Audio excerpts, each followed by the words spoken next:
안녕하세요. 오늘도 서연살롱을 찾아주셔서 감사합니다. 초2 남아를 키우는 30대 여성이에요. 부전자전이라고 하죠. 전 요즘 그 말이 저주처럼 느껴져요. 무슨 소리냐고요? 일단 제 얘기를 들어보시면 이해되실 거예요. 저와 남편은 영어학원에서 만났어요. 사귀기 시작한 건 남편이 군대에 가면서부터였죠. 그 전까지는 그저 여자 사람 친구와 남자 사람 친구일 뿐이었어요. 근데 군입대 전날 남편한테 사귀자는 얘기를 듣게 된 거죠. 제 친구들은 다들 미쳤다고 했어요. 딱 봐도 남편이 보험 드는 거라고 절대 사귀지 말라고 했죠. 하지만 그때만 해도 전 친구들의 조언이 전혀 귀에 들어오지 않았어요. 그래서 사귀기로 했죠. 그런데 군복무를 마치고 제대한 남편이 대뜸 헤어지자고 하더라고요. 말다툼을 하거나 그런 적도 없는데요. 그 순간 알았어요. 친구들 말이 맞았다는 걸요. 이유를 물어보니 아무리 생각해도 우린 잘 안 맞는 것 같다나요? 그걸 제대하고 나서야 알았냐고 구체적으로 어떤 점이냐고 물었더니 말로 설명하기 힘들대요. 처음부터 그런 이유 따위는 없었어요. 보험이었을 뿐이에요. 그때 이 인간의 본성을 알아버렸죠. 전 시간을 좀 달라고 했어요. 그리곤 집으로 돌아와 며칠 밤을 새우며 생각에 생각을 거듭했죠. 뭐하러 그렇게까지 했냐고요? 사실 그때 제 뱃속엔 아기가 있었거든요. 남편 말년휴가 때 생긴 아기요. 그날도 임신 얘기를 하려고 만난 거였는데 남편이 선수를 쳐서 헤어지자고 한 거죠. 솔직한 심정으로 아이만 생기지 않았다면 전 그때 남편과 헤어졌을 거예요. 남편이 헤어지자고 한 그 순간 이미 남편에 대한 신뢰는 깨졌으니까요. 그렇다고 수술을 할 수는 없었어요. 사고를 쳤건 실수를 했건 어쨌든 저랑 남편이 만든 아이인데 우리 사이에 필요하지 않다고 그 아이를 세상에 태어날 기회조차 주지 않는 건 너무하잖아요. 20대 초반 나이에 미혼모로 사는 것도 무섭고 끔찍했어요. 남편이 자꾸 제 전화를 피해서 할 수 없이 무작정 남편 집으로 찾아갔어요. 하지만 집 앞에서 서성대기만 할 뿐 벨도 누를 수 없었죠. 그때였어요. 누구세요? 시어머니였어요. 전 꾸벅 인사부터 했어요. 태욱이 찾아온 모양이네. 근데 어쩌지? 태욱이 친구들이랑 워터파크 갔는데. 아, 네. 그럼 안녕히 계세요. 그렇게 돌아서려는데 어머님께서 절 부르셨어요. 더운 날 여기까지 왔는데 들어가서 시원한 음료수라도 한잔 하라고요.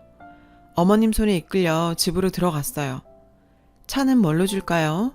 커피? 아니면 오렌지 주스? 전 커피로 달라고 했어요. 그러다 문득 임신 사실이 떠올라 아니요, 커피 말고 주스요. 그렇게 외치고 나니 현실이 자각됐어요. 내가 임산부라는 사실이요. 그리고 나니 나도 모르게 눈물이 나더라고요. 울고 있는 절 보시곤 어머님께선 잠시 말없이 제 옆에 앉아 계셨어요. 죄송합니다. 이러려고 온 건 아닌데. 혹시 우리 태욱이랑 무슨 일 있었어요? 괜찮아요. 얘기해봐요. 너무나도 다정한 어머님의 그 말에 전 봉인해제가 되고 말았어요. 그리곤 엉엉 울면서 그동안 남편과 사귀었던 것과 제대 후 남편의 일방적인 이별 통보, 그리고 임신 사실까지 모두 말해버렸어요. 얼마 뒤 남편한테 전화가 왔어요. 저 때문에 자기 인생을 망치게 됐다면서 네가 그렇게 원하는 결혼 해주겠다고 말이죠. 해주겠다? 그 말이 너무도 거슬렸어요. 저 혼자 아이를 가진 게 아니에요. 오히려 남편의 닥달에 못 이겨 가진 관계였죠. 그런데 해주다니요. 그 부분을 확실히 짚고 넘어가고 싶었지만 괜히 말트집 잡았다가 일이 엎어질까봐 겁이 나서 참았어요. 며칠 뒤 남편은 저희 집에 찾아와 부모님께 인사를 드렸어요. 저희 집에 처음 와보는 남편은 저희 집 규모를 보고는 꽤 놀라는 것 같았어요. 그날 이후 저희 결혼은 일사천리로 진행됐어요. 당시 전 대학을 졸업한 상태였지만 남편은 아직 학생 신분이라 시댁에서 몇 년 생활하다 분가하기로 했어요. 사실 갑작스러운 우리의 결혼에 시댁에선 그런 준비가 안 되어 있었던 거죠. 양쪽 집 모두 환영하는 결혼이 아니었기에 모든 걸 생략하고 배가 부르기 전에 식만 올리기로 합의했어요. 그런데 결혼 얼마 전 남편이 갑자기 그러는 거예요.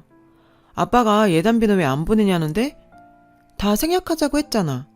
그래도 예단비는 보내야지. 뜻밖의 그 말에 저희 부모님은 당황한 기색이셨어요. 생략하자고 할 땐 언제고 자기들 받을 건 챙기겠다 이거냐고 말이죠. 그래서 며칠 뒤 시댁으로 예단비를 보냈어요. 돌려받을 거 없이 다 쓰시라고요. 시댁에선 별 말이 없었죠. 전 당시만 해도 저희 아빠가 예단비를 얼마나 보냈는지 몰랐어요. 신혼여행에서 돌아와서야 알았죠. 어떻게 알았냐고요? 신혼여행에서 돌아와 친정에 들렀다가 점심만 먹고 바로 시집으로 갔어요. 시어머님께서 그 전날 손을 다치셔서 음식 준비를 못 하셨다며 미안해 하셨죠. 밖에 나가서 먹자길래 제가 차리겠다고 했어요. 피곤할 텐데 그럴 필요 없다는 시어머니 만류에도 불구하고 전 주방에 들어갔죠. 대신 시간도 없고 하니 간단하게 생선 굽고 된장찌개는 끓이겠다고 말씀드렸죠. 친정에서도 항상 엄마랑 같이 식사 준비를 해왔던 터라 별로 걱정은 안 됐어요. 고등어도 잘 구워졌고 찌개도 끓어서 다들 나오시라고 했죠. 아버님과 남편, 어머님 저까지 식탁에 둘러앉아 차돌 된장찌개에 저녁을 먹었어요.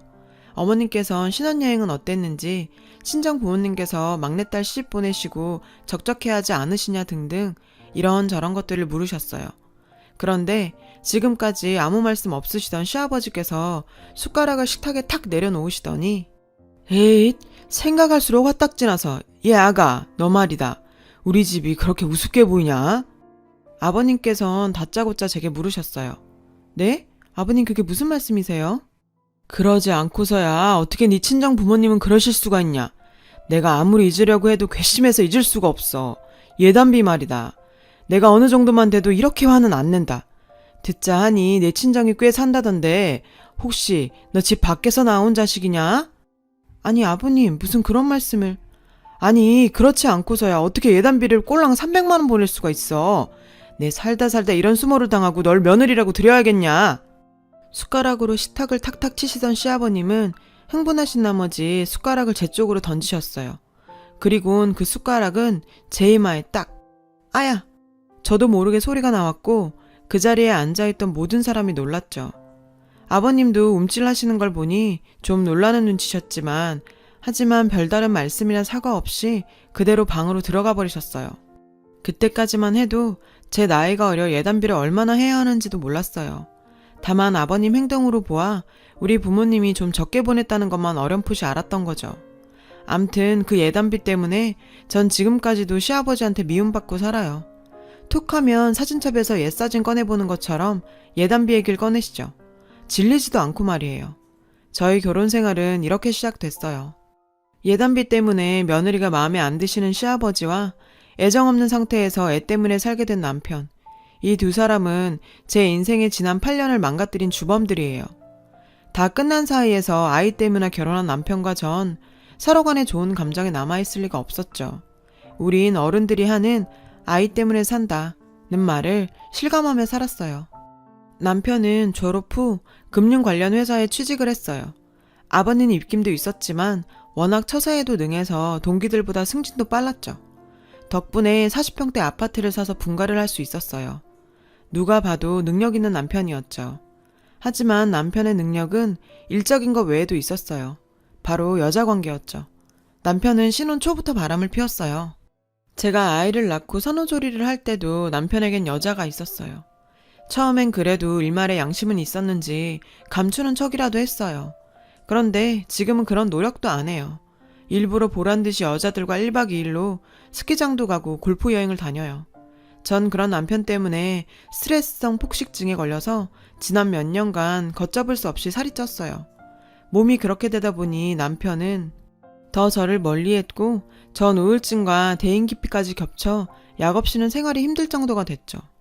하루는 안부차 전화를 해온 작은 올케한테 울면서 지금까지 일들을 털어놨어요. 남편의 외도 사실도 말이에요.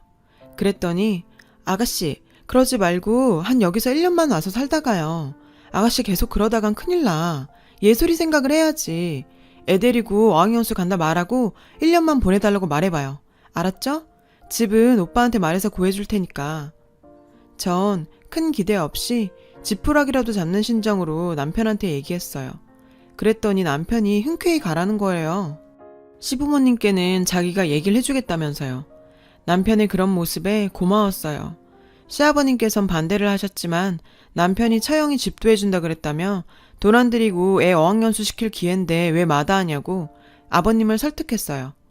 결국 전 아이를 데리고 오빠네가 있는 토론토에 갈 수 있었죠. 토론토에 도착해보니 작은 오빠 내외가 모든 걸 다 준비해뒀더라고요. 오빠네 둘째랑 우리 예솔이가 동갑이라 학교 소속도 올케가 다 처리해줬고요. 전 도착해서 한 달 동안은 약을 끊고 먹고 자는 것만 했어요. 올케가 곁에서 많이 도와줬죠. 그러다 살을 빼야겠다는 생각을 하게 됐고 집 근처 헬스장에 가서 본격적으로 운동을 시작했어요. 식이요법과 함께 운동을 진행하다 보니 몸이 건강해지면서도 살이 빠지더라고요. 그리고는 조금씩 결혼 전 제 모습으로 돌아가는 것 같았어요. 예솔이도 변화된 제 모습을 무척 좋아했어요. 아이를 데리고 오빠네랑 캠핑도 다니고 주변 사람들과 친분도 쌓으면서 지내다 보니 이곳에 정착하고 싶다는 생각이 들더군요. 그러는 사이 1년이 후딱 지나갔어요. 전 예솔이를 데리고 한국으로 돌아왔죠. 공항에 마중 나온 남편은 절 보더니 놀라더군요. 그건 시부모님들도 마찬가지였어요. 하지만 이런 제 변화를 보고 남편은 이상한 의심을 하기 시작했어요. 그곳에서 제가 외도를 했던 게 아닌가 하고 말이죠. 먼 눈에는 뭐만 보인다더니 제가 자기랑 같은 수준인 줄 아나 봐요. 한동안은 매일 밤 제 외도를 추궁하며 사람을 들들 볶더라고요. 전 들을 가치도 없다고 딱 잘라버렸죠. 거기다 캐나다에서 돌아온 이후론 제게 스킨십을 시도하며 잠자리도 요구했어요. 전 싫다고 거절을 했죠. 발정난 개처럼 이 여자 저 여자 다 만나고 돌아다닌 남편이 더럽게 느껴졌거든요. 게다가 솔직히 이 남자에 대한 오만 정이 다 떨어진 상태라 손끝이 닿는 것조차 살떨리게 싫었고요. 그랬더니 남편은 딴 남자가 생긴 거냐며 그런 거면 가만 안 있겠다고 혼자서 생쇼를 했어요. 그러던 어느 날이었어요. 주말을 맞아 시아버님의 호출이 있었어요. 우리 부부는 예솔이를 데리고 시댁으로 향했죠. 웬일인지 아버님께서 절 반갑게 맞아주시더라고요. 뭔 꿍꿍이가 있는 게 아닌가 의심스러울 정도로요. 제 예상은 맞았어요. 아가, 요즘 아버님 사업은 어떠시니? 그냥 그럭저럭. 그러자 남편이 끼어들었어요. 그럭저럭은 무슨, 요즘 장난 아니에요. 토론토에서 부동산 꽉 잡고 계신데요. 그쪽에 차남들도 가 있잖아요. 식구끼리 완전 싹쓸이 하는 거죠. 중국 쪽 큰손들이 미친 듯이 캐나다 부동산 사들인다고 뉴스에도 나오잖아요. 그쪽 부동산 경기 좋아요. 남편의 말에 시아버지는 얼굴에 화색이 돌았어요. 그래, 그거 참 잘 됐구나. 안 그래도 사업투자건으로 좀 뵙고 싶었는데. 사업투자라니요? 그게 무슨 말씀이세요, 아버님? 알고 보니 오늘 이 자리는 남편과 아버님이 우리 아빠한테 사업자금 뜯어내려고 만든 자리였어요. 절 꼬드겨서 그 돈을 받아오게 하려고요. 솔직히 그동안 장인어른이 사위인 나한테 뭐 해준 거 있어? 남들은 내가 장인 덕 좀 보고 사나 하겠지만 정작 난 받은 거 하나 없다고. 그래서 말인데 자기야, 나 이참에 독립해볼까 해.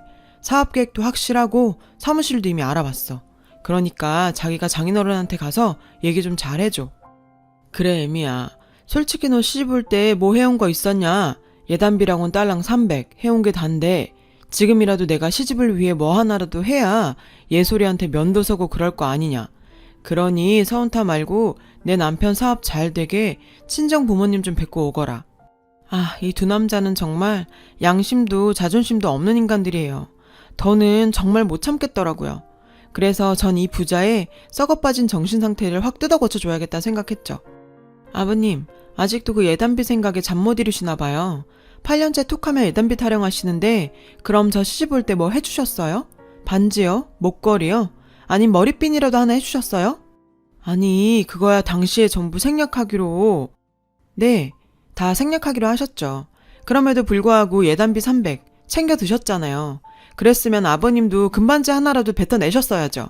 그게 인지상정 아닌가요? 어떻게 자기가 받을 건 따박따박 계산하면서 남 줄 거는 모르쇠로 일관하세요? 나이도 드실 만큼 드셨으면 이제 그 거지 근성 버리시고 어른답게 행동하세요. 애미, 너 지금 말 다 했냐? 아니요, 아직 남았어요. 저요 그때 아버님한테 밥숟가락으로 머리 맞고 너무 억울해서 친정에 전화했었어요. 그랬더니 아빠가 그러시더라고요. 예단비 참 돈 때문에 며느리한테 숟가락을 던지는 사람이라면 그 댐댐이는 알만한 거라고. 그러니 앞으로도 시아버지가 금전적인 일로 부탁을 하시거든 그 자리에서 딱 잘라 거절하라고요. 내 눈에 흙이 들어가도 그쪽 집에 10원 한 장 보낼 생각 없다고 똑똑히 전하라고요. 그러니 허물켜지 말고 정신 차리세요. 아버님은 못마땅한 표정으로 허공만 쳐다보셨어요. 하지만 남편은 아직도 희망을 버리지 못한 것 같았죠. 여보, 아빠는 그렇다 치고 난 우리 아빠하고는 전혀 달라. 그러니까 내 사업 얘기 좀. 이 남자는 내가 지난 1년간 자신이 벌인 더러운 짓거리를 모르는 줄 아나 봐요. 전 남편의 말이 끝나기도 전에 딱 잘라 말했어요. 뭐래니? 넌 더 최악이야. 내가 캐나다 가서 바람핀 거 아니냐고 그렇게 사람 피곤하게 하더니 넌 아주 가관도 아니었더라. 집에 여자 들였었다며? 누가 그래? 제보자가 하도 많아서 그냥 네 눈으로 확인해. 전 그동안 모아두었던 증거 사진들을 남편 앞에 던졌어요. 주변 사람들한테 그 여자를 네 부인이라고 소개하고 다녔다며. 이 인간아, 그 아파트에 예솔이 유치원 동창만 10명이 넘게 살아. 엄마들이 그런 일들을 그냥 넘길 것 같아? 불륜? 보는 즉시 내 카톡에 사진이랑 같이 쏴줘. 딸한테 창피한 줄을 좀 알아. 심지어 니들이 동네에서 어딜 돌아다녔는지 동선이랑 행동이 패턴까지 낱낱이 톡에 올라온다고. 그래놓고는 누가 바람을 펴? 결혼해서 이날 이때까지 네가 여자들 만나고 다닌 거 내가 몰라서 가만히 있었던 거 아니야. 오늘 같은 때를 기다린 거지. 캐나다에서 생활하면서 내가 깨달은 게 한 가지가 있어. 내가 나를 사랑하지 않으면 세상 누구도 나를 사랑하지 않을 거란 거. 한국에 있을 땐 늘 너한테 기대 사는 것만 생각했어. 그래서 버림받으면 어떡하지? 어떻게 하면 네가 날 봐줄까? 그런 생각에 빠져 사느라 정작 날 돌보지 못했어. 그러다 보니 난 점점 자존감이 낮아지고 내 눈치를 보게 됐고 심지어 네 추잡한 외도 사실을 알면서도 눈 감으면서 참았다고. 근데 이제 안 그럴 거야. 난 이제 알아버렸거든. 내가 얼마나 소중한 사람인지 얼마나 능력 있는 사람인지 말이야. 그래서 사실 읽어주려고 한국에 왔어. 전 남편 앞에 이혼 서류를 내밀었어요. 제발 인간답게 살아. 우리 예솔이가 너나 니네 아빠 닮을까봐 걱정돼서 난 꼭 이혼해야겠어. 이 집 구석에선 보고 배울 게 없으니까. 혹여라도 예솔이를 뺏을 수 있을 거랑 헛된 기대는 하지 마. 그랬다가 네가 네 동창 부인, 직장 상사 부인이랑 붙어먹은 것까지 다 까발려 줄 테니까. 알았어? 남편은 자기 치부가 낱낱이 드러나자 본성을 보이더라고요. 그게 내 탓이냐? 니네 집에서 처음부터 나 좀 밀어줬으면 내가 그런 년들까지 만나면서 일 따고 했겠냐? 이거 따지고 보면 너랑 네 애비 탓이야. 나도 피해자라고. 그 순간 지금까지 주방에서 조용히 계시던 시어머니께서 물병을 들고 나와 남편 얼굴에 뿌리셨어요. 정신 차려 이놈시끼야. 가정 있는 남자가 딴 여자랑 놀아나고도 뭐가 잘났다고 주둥이를 나불대? 어쩜 하는 짓이 네 아빠랑 똑같니? 이날 이때까지 내가 네 아빠의 그 더러운 짓거리를 참고 살았더니 아들놈까지 그러고 살아? 걔만도 못하게 살 거면 차라리 죽어라. 네 애비랑 손잡고 한강에 뛰어들어. 그리고는 저한테 애미야, 왜 이런 걸 나한테 얘기를 안 했냐. 얼마나 마음고생이 심했을 거야. 아휴, 내가 너한테 창피해서 이거. 이놈의 부자는 어찌 된 게 창피한 걸 몰라. 나 하나 참고 살면 끝나지 싶었는데 내가 정말 면목이 없다. 예상치 못한 어머님의 반격에 아버님도 남편도 아무 말도 못했어요. 그리고 전 어머님 덕분에 무사히 남편과 이혼을 했어요. 그리고 예솔이를 데리고 캐나다로 왔어요. 이곳에서 새로운 사업을 할 예정이거든요. 친정아버지께선 제 이혼 선물이라며 사업 자금을 대주기로 하셨어요. 대신 앞으로 절대 남자한테 기대서 제 인생을 낭비하는 짓은 하지 말라고 하셨죠. 스스로 바로 설 수 있는 멋진 엄마로 살아야 예솔이도 엄마를 보고 배우게 될 거라고요. 전 꼭 그러겠다고 약속드렸어요. 다시는 예전의 나로 돌아가고 싶지 않으니까요. 마음을 먹고도 가끔 불안해지는 건 어쩔 수가 없어서 무작정 앉아 마음을 푸는 글을 썼는데 제 각오가 다져지는 것 같네요. 사연 들어주셔서 감사합니다. 여러분, 사연 댓글에 응원과 현명한 조언 부탁드려요. 좋아요와 구독은 저에게 큰 힘이 됩니다. 오늘도 좋은 일 가득하세요.